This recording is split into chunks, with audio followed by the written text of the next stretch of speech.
Unfortunately, some of our uniformed personnel ay merong involvement dyan. At katulong ko yung ating intelligence community sa police at saka sa military, nag-uusap-usap kami kasi alam naman natin kung sino yung mga yon, so na-identify natin. We are taking care of them ourselves. At meron naman kami mga procedures pagdating sa counterintelligence, meaning counterintelligence is policing our own police officers or military personnel. And we are making headway. Dahan-dahan, kung makikita nyo, we are replacing personnel na involved, na malapit doon sa periphery kung saan merong mining activities to prevent yung familiarity.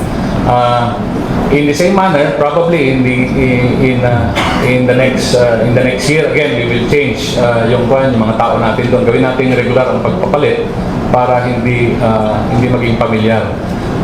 Malaki ang tukso ng bribery, kaya iniiwasan din natin ma-involve ang ating kapulisan.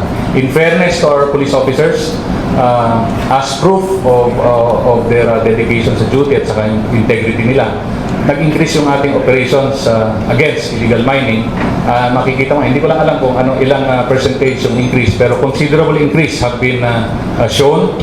They are being investigated. We have already, hindi ko masigurado yung figures, pero we have a couple of investigations targeting our officers. Just recently, merong from hindi lang Pro-10, meron pang ibang unit. So they'll be facing administrative charges. If we could still file criminal charges against them, we will file criminal charges. To the bulk of yung nabanggit ko na ibang involved, I've already instructed our R2 to conduct validation, and if proven na talagang meron silang kinalaman, subject din sila sa administrative cases. Ang importante rito, meron tayong listahan.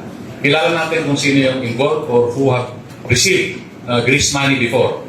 Meron tayong listahan dyan, at papasensya na lang kasi yung career nila magsasuffer later on. Tandaan nila, yung promotion is also subject to wala kang derogatory records. So if you have derogatory records, pasensyahan tayo.